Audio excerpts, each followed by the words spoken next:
ဒါသူမရဲ့ဘဝမှာပထမဆုံးကြိမ်မင်္ဂလာဆောင်ရချင်းဖြစ်ပါတယ်။ဒါပေမဲ့သူမလက်ထက်လိုက်ရတဲ့သူကတော့3နှစ်ကြာအောင်အိပ်ရာဖျားချက်တွေရဲ့တတိမေညောနေသူတူပါ။မင်္ဂလာဦးညမှာသူမဟာဝက်မွေးမြူလေးလိုင်းညွန်စာအုပ်ကိုသူမခင်ပွန်းအတွက်ဖက်ပြခဲ့ပါတယ်။ခဏအကြာမှာတော့ခင်ပွန်းဖြစ်သူဟာဒေါသထွက်လွန်လို့သွေးအန်တဲ့အထိဖြစ်သွားခဲ့ပါတယ်။ဆရာဝန်ကစစ်ဆေးကြည့်ပြီးတဲ့နောက်မှာတော့ဒါဟာအန်အောစရာကောင်းတဲ့အောင်မြင်မှု miracle တစ်ခုပဲလို့အော်ဟစ်ဖြိုးဆိုခဲ့ပါတယ်။ရုပ်ခမီဖြစ်သူကလည်းဒီလိုချစ်စရာကောင်းတဲ့မိန်းကလေးကိုအလွန်သဘောကျသွားပြီးသူမဟာသူ့သားကိုစောင့်ရှောက်ဖို့ဖျားတခင်ဆေးလွတ်လိုက်တဲ့ကံကောင်းခြင်းနဲ့သမီးလေးလို့ယုံကြည်သွားပါတယ်။ဒါကြောင့်ရော့ခမီဖြစ်သူကဒေါ်လာ10 တန်းရှိတဲ့ဘဏ်ကတ်တစ်ခုကိုသူမကိုပေးပြီးမိဘစုအတွက်ပတ်စံမချွေးတာပဲနဲ့စိတ်ကြိုက်သုံးဖို့ပြောခဲ့ပါတယ်။မိန်းကလေးကစိတ်ထဲမှာအယမ်းပျော်နေပေမဲ့အပြင်မှာတော့ဒီလိုခင်ပွန်းနဲ့လက်ထပ်ရတာဟာသမီးရဲ့ကံကောင်းခြင်းပါလို့ပြန်ပြောခဲ့ပါတယ်။သူမမသိတာကတော့ထိုအချိန်မှာသူမခင်ပွန်းဟာအလွန်အမြင်ဒေါသထွက်နေတယ်ဆိုတာပါပဲ။တကယ်တော့ဒီမိန်းကလေးဟာမိသားစုရဲ့အချစ်ကိုမရတဲ့မွေးစားသမီးတစ်ယောက်သာချစ်ပါတယ်။သူမရဲ့အရင်ဖြစ်တဲ့အမကဒီလိုအသုံးမကျတဲ့အိယာဖျားလူနာနဲ့လက်မထပ်ချင်တာကြောင့်မိသားစုကမွေးစားသမီးကိုပြစ်မှတ်ခါခဲ့တာပါ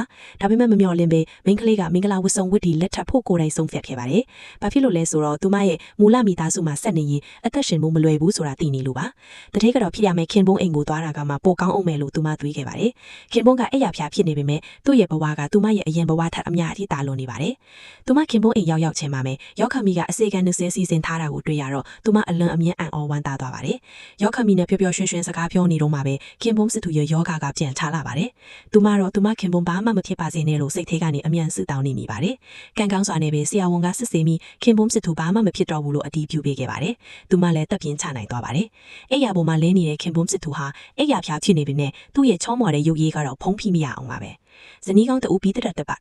ဇနီးကောင်းတူပြီးတရတာဖြစ်တော့မိန်းကလေးကခင်ပွန်းကိုပြူစုဖို့အနာကိုအမြန်သွားလိုက်ပါတယ်။အဲ့ရပေါ်မှာအကြာကြီးလဲနေပေမဲ့ခင်ပွန်းဖြစ်သူရဲ့ကြွက်သားများကတန်မာနေစေဆိုတာကိုသူမတွေ့ရှိခဲ့ပါတယ်။သူမမသိတာကတော့သူမရဲ့ခင်ပွန်းဟာသူမရဲ့စိတ်ကူးတွေကိုကြားယုံတင်မကသူမရဲ့အထီးတွေတွေကိုလည်းခံစားနိုင်နေတာပါ။ခင်ပွန်းဖြစ်သူကတော့ဒီမိန်းကလေးကိုအမြန်မောင်းထုတ်ဖို့စိတ်ထဲကနေအော်ဟစ်နေပါတယ်။ဒါပေမဲ့မိန်းကလေးရဲ့ပြုစုမှုတွေကြောင့်ခင်ပွန်းရဲ့နှလုံးခုန်ယုံကချက်ချင်းမြန်သွားခဲ့ပါတယ်။ဆရာဝန်တောင်မြင်ရတာကိုမယုံနိုင်အောင်ဖြစ်သွားခဲ့ပါတယ်။ဒါကိုမြင်တဲ့အခါမှာတော့ရောက်ခမီဖြစ်သူကဒီမိန်းကလေးဟာသူ့သားအတွက်ကံကောင်းခြင်းတွေယူလာပေးသူဆိုတာကိုသိကြသွားပါတယ်။ဒါကြောင့်နောက်ထပ်ဘဏ်ကတ်တစ်ခုထပ်ထုတ်ပေးပြီးလစဉ်မဟုတ်ဖို့အဖြစ် American dollar 10 လန်းပေးမယ်လို့ကတိပေးလိုက်ပါတယ်။ဒါပေမဲ့မိန်းကလေးကသူမကပစ္စံအတွက်လာတာမဟုတ်ဘူးလို့ပြောပြီးဘဏ်ကတ်ကိုယူလိုက်ပါတယ်။ခင်ပွန်းနဲ့လက်ထပ်ရတာဂုဏ်ယူပါတယ်လို့ပြောပေမဲ့သူမကြောကင်သွားတဲ့အချိန်မှာတော့ခင်ပွန်းဖြစ်သူအသက်ရှည်ရှည်ဆက်နေနိုင်ပါစေလို့စိတ်ထဲကနေဆူတောင်းနေပါတယ်။သူမရဲ့စိတ်ကူးတွေကိုခင်ပွန်းကထပ်ကြားသွားပြန်ပါတယ်။ခင်ပွန်းကတော့အရန်ဒေါသထွက်ပြီးစိတ်ထဲကနေကျင်းစေရင်နှလုံးခုန်ယုံနေမြန်သွားပါတော့တယ်။ရောက်ခမီဖြစ်သူကမိန်းကလေးကိုသူ့သားနဲ့အတူတူအချိန်ပို့ပေးဖို့ပြောပါတယ်